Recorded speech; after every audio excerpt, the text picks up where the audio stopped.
ជួយសួរលោកគ្រូនិងសិស្សក្រុមការអស់គ្នាពួកយើងគឺជាសមាជិកក្រុមទី4ហើយប្រធានបទដែលយើងធ្វើរបស់ថ្ងៃនេះគឺ web hop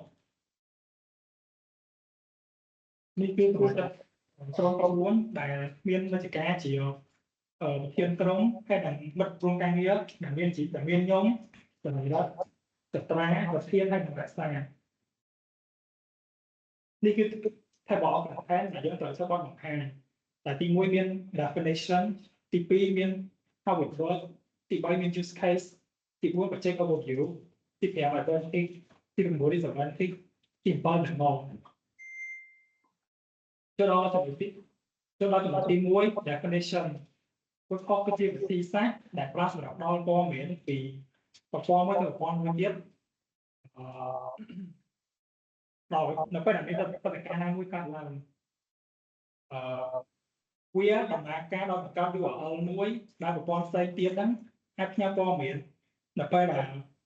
មានបទការមួយនោះបានកំណត់ចូលដល់ចំណុចបន្ទាប់គឺ example នៃ web hop តែយើងកន្លែងមើលទៅ example ទី1គឺតាក់ទងទៅនឹង event user payment ដែលយើងឃើញមាន ID របស់ user ដែល ID របស់គាត់គឺទី6ហើយ email របស់គាត់ total price category បណ្ដា quantity ហើយនិង address បើតែរបស់គាត់ហ្នឹងបើជោគជ័យវាឆ្លើយតបថា payment status របស់គាត់ហ្នឹងគឺត្រូវបាន complete ហើយចូលដល់ example ទី2គឺ event របស់ user register ដែលនេះនៅពេលដែលគាត់ register ហ្នឹងនេះគឺព័ត៌មានរបស់គាត់ user របស់ user គាត់គឺ ID ទី3ឈ្មោះរបស់គាត់ហើយ email របស់គាត់ហើយ password ដែលគាត់បានដាក់បើគាត់ register បានជោគជ័យនោះ register វានឹងឆ្លើយតបថាវាបាន successful ចូលដល់ how it works តើ web hop នឹងដំណើរការយ៉ាងម៉េចទី1ហ្នឹងគឺយើងនឹងផ្ដល់URL របស់យើងនឹងទៅឲ្យប្រព័ន្ធផ្សេងឧទាហរណ៍ដូចជាសេវាបងប្រាក់ចំណុចទី2ហ្នឹងនៅពេលដែលបទការដូចជាបើយើងនឹងបងប្រាក់នេះហើយចឹងទៅវានឹងផ្ញើប្រព័ន្ធហ្នឹង HTTP pull request មក URL របស់យើងបន្ទាប់មកចំណុចទី3នៅពេលដែលយើងនៅពេលដែល server នោះផ្ញើព័ត៌មានរបស់យើងហ្នឹងវានឹងធ្វើការ update ឧទាហរណ៍ពេលយើង pay ហើយវានឹង update ថាpayment ហ្នឹងត្រូវបាន complete ហើយអញ្ចឹងជំរាបសួរលោកគ្រូខ្ញុំបាទឈ្មោះសុរធានខ្ញុំនឹងនិយាយអំពីចំណុចបន្តពីមិត្តរួមថ្នាក់របស់ខ្ញុំអំពី use case នៃ web hop អញ្ចឹងខ្ញុំនិយាយទី1គឺទៅក្នុង web hop អញ្ចឹងមានន័យថា web hop គឺជាមធ្យោបាយមួយសម្រាប់នៃ application របស់យើងសម្រាប់ផ្ដល់នៅព័ត៌មានដែលជា real time ទៅកាន់ system ដទៃទៀតដោយធ្វើការផ្ញើនៅ HTTP request HTTP pull request ដោយស្វ័យប្រវត្តិទៅកាន់នៅពេលដែលមាន event ណាមួយកើតឡើងតែទី1តទៅនឹង notification alert អញ្ចឹងមានថា web hop គឺវាមានទូនាទីនៅក្នុងការផ្ដល់ជា notification alert ទៅកាន់អ្នកប្រើប្រាស់ឬក៏ទៅកាន់ admin នៅពេលដែលពួកគាត់ធ្វើការpayment តទៅនឹងធ្វើមានថាធ្វើការតទៅនឹង click order product ឬក៏ add to cart ផ្សេងៗគឺគាត់ទទួលបាននៅ notification alert ទៅកាន់third party package ដូចជាបើយើងភ្ជាប់ទៅ Telegram bot ចឹងមានន័យថាព័ត៌មានទាំងនោះគឺវា send alert ទៅកាន់Telegram របស់ពួកគាត់ហើយទី2តទៅនឹង automation និង workflow អញ្ចឹង automation និង workflow ហ្នឹងមានន័យថាទី1តទៅនឹង task automation មានន័យថាweb hop គឺវាមានអត្ថប្រយោជន៍មួយទៀតតទៅនឹងការធ្វើឲ្យ task របស់យើងហ្នឹងគឺវាដោយស្វ័យប្រវត្តិបានដោយយើងមិនចាំបាច់ config ឬក៏វាដាក់ខ្លួនឯងបានទេគឺយើងគ្រាន់តែ click ពេល click ទៅគឺវា automation បង្កើតឲ្យយើងបានហើយតែពីតទៅនឹង real time tracking គឺមានន័យថាវា track រាល់នៅសកម្មភាពដែល user ប្រើប្រាស់នៅលើ website របស់យើងតែទី3តទៅនឹង free deployment មានន័យថាweb hop ក៏វាមានអត្ថប្រយោជន៍នៅក្នុងការ deploy process របស់យើងបានដែរទី3តទៅនឹង third party service មានន័យថា workflow គឺវាមានសមត្ថភាពមួយទៀតនៅក្នុងការភ្ជាប់ទៅ service ដទៃទៀតដែលជា real time ដូចជាឧទាហរណ៍ថាជា Telegram ឬក៏ Messenger Facebook FCMC តែវាអនុញ្ញាតឲ្យអ្នកប្រើប្រាស់គឺគាត់អាចធ្វើការ submit data ឬក៏ផ្ញើ data FCMC ឡើងទៅជាមួយនឹង Telegram គាត់ដែលអាចធ្វើឲ្យ message ឬក៏សារទាំងនោះផ្ញើនៅក្នុងservice FCMC ក្រៅពី e-commerce មានន័យថាក្រៅពីemail FCMC បានអញ្ចឹងសម្រាប់ខ្ញុំមានតែប៉ុណ្្នឹងទេសូមបកគោលទូរនទីនេះទៅមិត្តរួមអ្នកជំបន្តជំរាបសួរលោកគ្រូថ្ងៃនេះខ្ញុំបាទឈ្មោះសានចត្រាថ្ងៃនេះមកនិយាយអំពីប្រធានចំណុចទីបន្តពីមិត្តភ័ក្តិរបស់ខ្ញុំគឺ project overview ដែលនិយាយទៅលើសង្ខេបទៅលើ project របស់យើង project របស់យើងគឺប្រើប្រាស់ទៅលើ e-commerce platform ដែលប្រើជាមួយនឹងTelegram bot ដែលយើងប្រើ Telegram bot module Laravel ធ្វើជា back end front end យើងប្រើ React និង database MySQL Telegram bot module order notification real time update to customer ដែលប្រើប្រាស់ Telegram bot វាធ្វើការជា real time communication រវាង e-commerce platform និង user ដែលវាត្រូវបានបង្កើតឡើងដោយប្រើប្រាស់ Telegram bot API ហើយវាhandle ទៅលើ order notification ដោយវា send នៅ confirmation messages នៅពេលដែល customer ធ្វើការ complete ការទិញReact front end របស់យើងប្រើប្រាស់ទៅលើ React JS ជាមួយនឹង hooks ដូចជា uState uEffect និង context សម្រាប់ state management នឹងប្រើប្រាស់ Axios សម្រាប់ការហៅ API ហើយប្រើប្រាស់ Bootstrap សម្រាប់ styling user interface យើងប្រើប្រាស់ template ទៅdown ពី theme wagon ហើយ product catalog យើងមានដូចជា product detail និង product ជាមួយនឹង attribute របស់ product ឬ category ជាដើម shopping cart យើងធ្វើ add ពី product detail ដើម្បី add ចូល shopping ហើយ check out process យើង store វាជាមួយនឹង session ហើយយើង pay វាជាមួយនឹង PayPal ហើយ user dashboard យើងប្រើសម្រាប់ store នៅ history របស់ order របស់ user Laravel backend API endpoint របស់យើងប្រើទៅលើ REST API RESTful API សម្រាប់ React frontend និង webhook handler សម្រាប់ process Telegram bot update និង order management សម្រាប់ process នៅនិង track នៅ order ហើយនិង payment processing យើងប្រើទៅលើ PayPal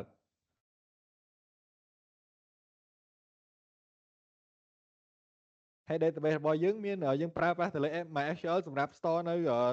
ទិន្នន័យរបស់ user product category និង order ហើយ Telegram data ជាដំបូងជំរាបសួរលោកគ្រូខ្ញុំឈ្មោះប៉ូលសេរីរិទ្ធមកបកស្រាយពី advantages of webhook អញ្ចឹងក្នុងចំណុចនេះមាន8ចំណុចទី1គឺ real time data delivery webhook គឺធ្វើឲ្យ real time communication រវាងប្រព័ន្ធ system ផ្សេងៗគឺដំណើរការបានដោយគ្មានបញ្ហាដោយសារវាតែងតែបញ្ជូន data ទៅ endpoint ណាមួយភ្លាមៗនៅពេលដែលមានព្រឹត្តិការណ៍ណាមួយដែលកើតឡើងចំណុចទី2គឺ reduce server load វាជួយក្នុងនៅពេលដែលយើងប្រើ webhook វាជួយកាត់បន្ថយ server load ដោយសារ system របស់យើងនឹងមិនចាំបាច់បញ្ជូន request ទៅ system ផ្សេងៗនៅគ្រប់ពេលវេលាទេព្រោះ system របស់យើងនឹងទទួលបាន notification ពី webhook ភ្លាមៗនៅពេលមានព្រឹត្តិការណ៍ណាមួយកើតឡើងចូលដល់ចំណុចទី3គឺ improve efficiency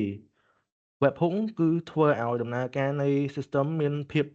ប្រសើរជាងមុនដោយសារវាគ្រប់គ្រងលើពេលណាដែលត្រូវបញ្ជូន data ទៅ system webhook បញ្ជូន data នៅពេលដែល system ត្រូវការនាំឲ្យ system អាចឆ្លើយតបបានឆាប់រហ័សចំណុចទី4គឺ lower bandwidth usage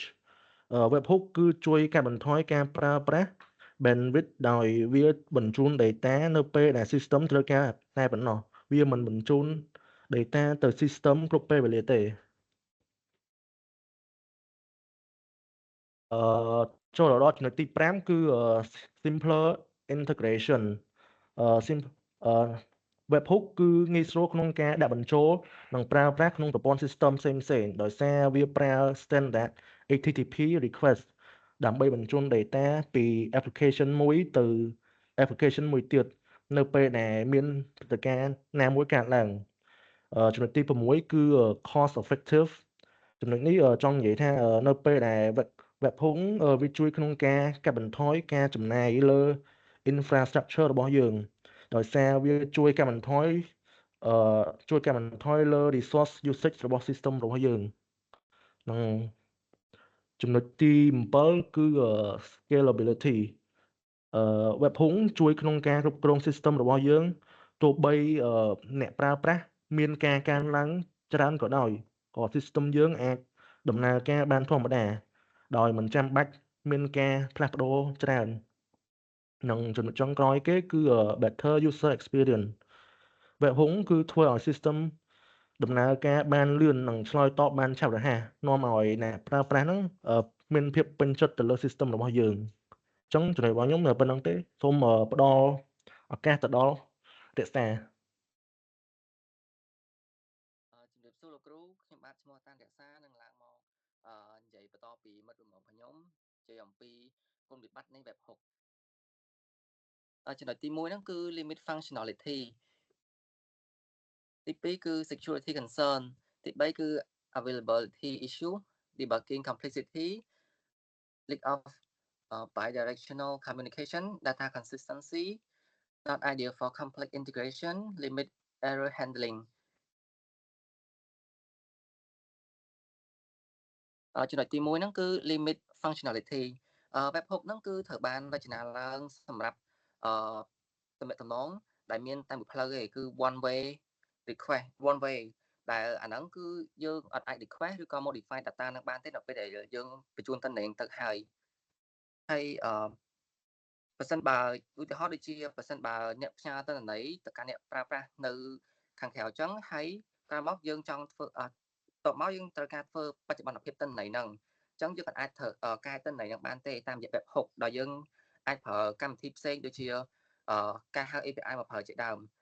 ហើយចំណុចទី2ហ្នឹងគឺ security concern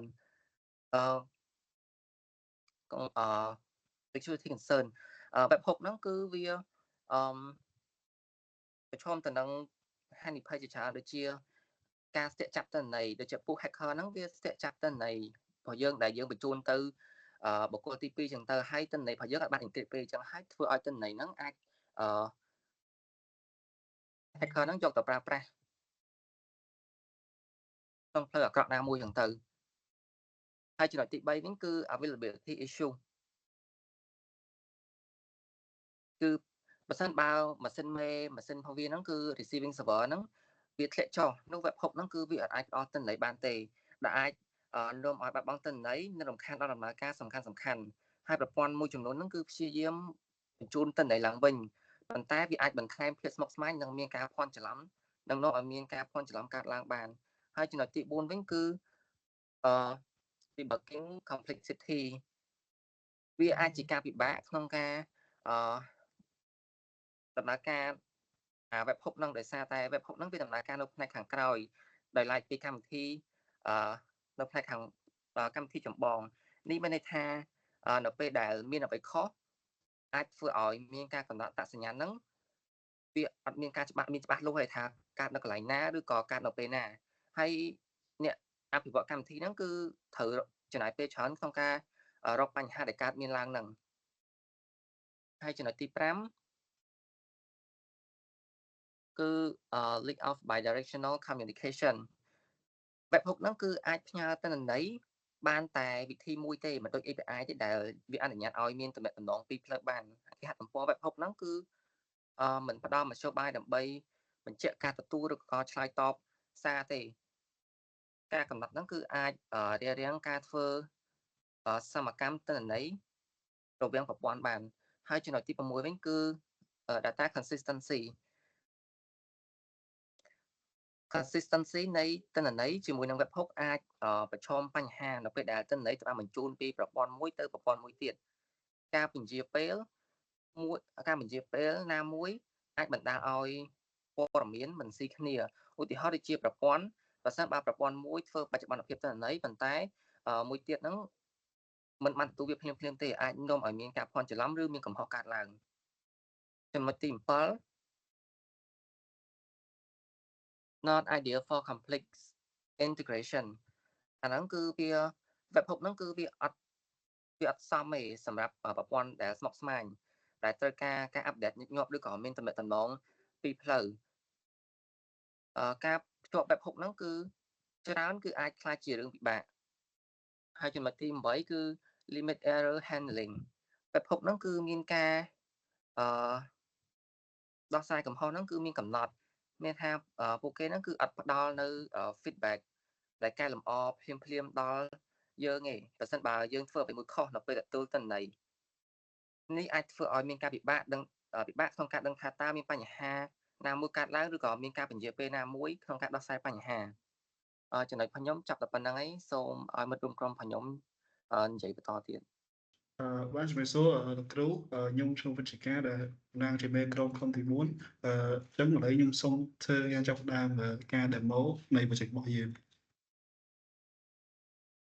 របស់យើងធ្វើក្នុង Azure Shop នេះគឺជា template ដែលយើងបានប្រើប្រាស់ឥឡូវខ្ញុំសូមធ្វើការ register មួយនេះកន្លែង register នេះកន្លែង login តែឥឡូវខ្ញុំអត់ចង់ register ខ្ញុំធ្វើការ login ហ្មងទៅខ្ញុំធ្វើជា admin ហើយអត់ជា admin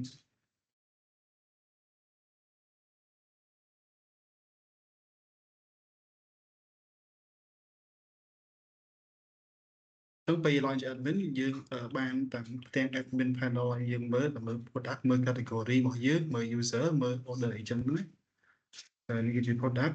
យើងសម្រាប់យើងធ្វើការ management អីចឹងទៅណាmanagement product មានអីខ្លះហើយខ្ញុំផងនេះទុកបាន10 data 10 product data ហើយនេះគឺជា category តបមកគឺមាន brand ហើយ order សម្រាប់យើងមើលវិក័យឬក៏ receipt របស់customer របស់យើងហើយពីចុងក្រោយនេះ start show ហើយនេះ logo សម្រាប់ធ្វើការដូរសំដៅបន្តិច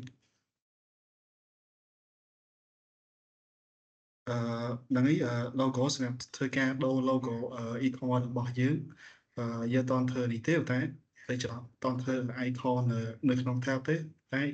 ហើយក៏យើងធ្វើតែយើងធ្វើក្នុង store page របស់យើងសិនហើយធ្វើការដូរមួយខ្ញុំចង់ដាក់រូបនេះហើយចុះហើយពេលយើង fresh មើលទៅចូលនេះដូរហើយអញ្ចឹង admin វាប៉ុណ្្នឹងទេហើយឥឡូវសូមធ្វើការ demo user page យើងជាង user page យើងមាន home page យើងអាចចូលមើល view ចុចនេះទៅវានឹង load ទៅ shop page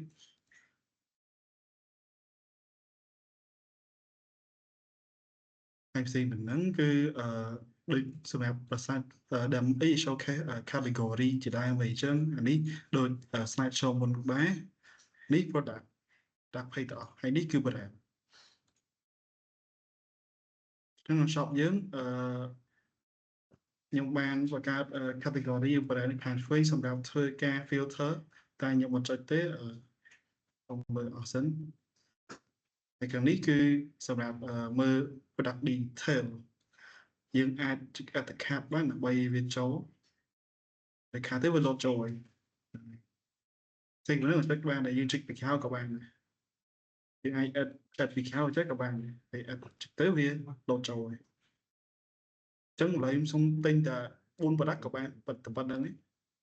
ចឹងពេលយើងមកដល់នេះហើយយើងធ្វើការ check out យើងមើលខាងសិនយើងមើលខាងវា check out ចឹងយើងអាចបន្ត shop ក៏បានឬក៏ទៅ check out យកមកក៏បានដែរតែឥឡូវយើងធ្វើ check out យកចឹងដល់នេះយើងនឹងធ្វើការ payment ចាំតិចinternet slow តិចនេះ load មកហើយចឹងដើម្បីបំពេញ payment ខ្ញុំបានបង្កើតក្នុង back end ខ្ញុំយើងត្រូវការឲ្យយើងពេញឈ្មោះត្រូវពេញ email ហើយនិង address ដើម្បីធ្វើការទូទាត់អីចឹងណាចឹងបើយើងចង់ធ្វើការ payment ឥឡូវយើងដាក់តែ PayPal សិនទេសារ payment ផ្សេងដាក់អត់ចូលចឹងប្រើ PayPal សិនឯង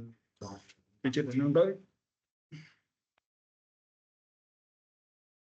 ហើយចុងម្ដងនេះយើងធ្វើការបំពេញទៅនៃ user យើងតែខ្ញុំប្រើជាសិនបងនេះខាងរបស់ខ្ញុំពី login ហើយតបមកសុំតបន្តិចវា slow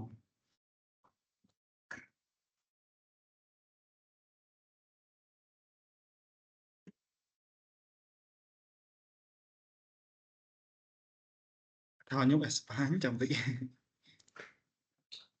thế chân nít cứ chân nồng srop là bỏ hoặc là bỏ chứ bục thêm tên tạ tạ hay là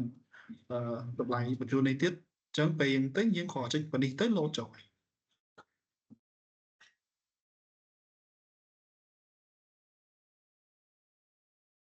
chẳng thích bây giờ lỗ trội vì lỗ tham payment successful hay bởi dân trong mơ order dân khó cho mơ là đi tới đi history bỏ dưới trong đơn thay dân pay đưa cả off hay សម្រាប់អ្នកធ្វើដូចថា admin ហ្នឹងយើងធ្វើ manage status ថាឧទាហរណ៍បើកំពុង shipping status នឹងដូរដាក់ shipping ហើយបើថាEvan របស់យើងមកដល់ហើយ status នឹងដូរដាក់ទៅដល់ deliver ហើយអញ្ចឹងយើងអាចធ្វើការដូរបានមិនដូរឲ្យមើលអញ្ចឹងដូរនេះឧទាហរណ៍ដូរនេះទៅនេះតំទិញមិនហ្នឹងយើងក៏ edit ដូរនេះទៅដាក់ deliver update ហើយអញ្ចឹងប៉ុណ្្នឹងហើយនេះយើង press ចូលដែរហើយមួយទៀតពេលដែលយើងធ្វើ order ហើយវាលោតចូលនៅក្នុង bot របស់ខ្ញុំបាន set up bot នៅក្នុង ENV ខ្ញុំដើម្បីធ្វើការផ្ញើសារតាម bot ដើម្បី load មើលនេះយើងទៅតែងមិនហ្នឹង$1000សារ$2បុកតាក់ទៀតបុកតាក់ធ្វើបុកតាក់ទៀតតែយើងគិតតែ$1000សារ2សំទោសនេះយើងទៅតែងមិនហ្នឹងមើលចាប់បើយើងចង់មើល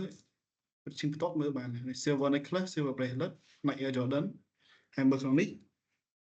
អ្វីយើងតែបានតែដូចគ្នាអត់ដូចគ្នាអញ្ចឹងប្រហែលមានប៉ុណ្្នឹងទេជាបងសូមថាការនៅគុណទៅដល់មិត្តគ្រូដែលបានមើលមិត្តអ្នកទាំងអស់គ្នាបើមានចម្ងល់អីអាចសួរបាន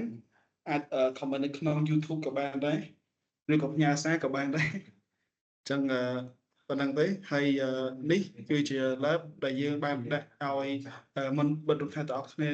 ដែលចង់ធ្វើអញ្ចឹងទីមួយគឺយើងមាន Telegram bot ក្នុងហ្នឹងគឺ